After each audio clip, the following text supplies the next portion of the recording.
রাইতে স্বামী হইছি, রাত পয়তে পয়তে আসামি হয়ে গেলাম, কেমনে বুঝলাম না তো। তুমি বৌমারা কার নিচে ফালা রাখছো, মনে করছো কি কেউ দেখেন? আমি নিজে চোখে দেখেছি আসামি। স্যার মিছা কথা কইতাছে। কে সত্যি বলতেছে কে মিথ্যা বলতেছে, সেটা বাড়িতে গেলেই প্রমাণ হবে। জি স্যার, আপনি যা যদি প্রমাণ না পান তাহলে আপনার জুতা আমি শুধু গেল। স্যার কিছু মনে করেন না, অ্যাডভান্স দুইটা। আস্তে আস্তে দুইটা দেই স্যার। স্যার দুইটা অ্যাডভান্স আমার দিতে হবে স্যার। কে কাকে অ্যাডভান্স দিবে সেটা পরে দেখা যাবে। বাড়িতে চলো চলো। এই যে এই ঘরের মধ্যে লাশটা লুকিয়ে রেখেছে। না শোনা কি দেখো কারা এসেছে।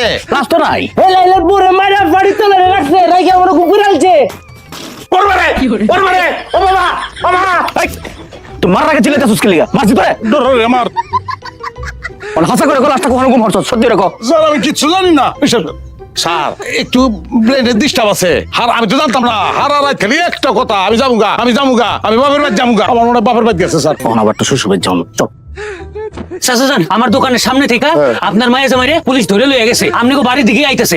আমগো জামাইরে পুলিশ ধরছে কেন? আর ধরছে যখন আমাকে বাড়িতে আনতেছে কেন? আমার মনে হয় যৌতুকের বিষয়টা পুলিশ জানি হয়েছে, জানো না? যৌতুক দেওয়া যৌতুক নেওয়া দুইটাই অপরাধ। তাহলে অন কি হবো? খারাপ আসো কেন? যৌতুকের অপরাধে জেল খাটবে নাকি? পনেরো টাকা। রিনা দেখো কাজে নিয়ে এসেছি মেহমান। আপত্তি লইতাছি, যদি এখানেও না থাকে তাহলে তো ওরে মন না কিতা কয় জানোস?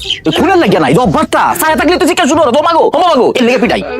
স্যার বাড়িতে তো কেউ নাই। কই গেছে কুতারস ভাই?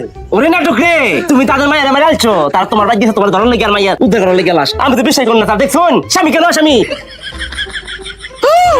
তুমি কই আসিলা মা? এই দিক দিয়ে কত রকমের ঘটনা ঘটে গেল। কই আর থাকবো কর, মাথাটা ঘুরে পড়ে গেছিলাম। সত্য যখন উঠছি তখন দেখি যে শেফালি আফা তার ঘরের মধ্যে শুয়ে আছি। এদিকে আমার নিরাপদ পোলারে পুলিশে ধরে নিয়ে গেল। আমার পোলা কি তোমার খুন করছে?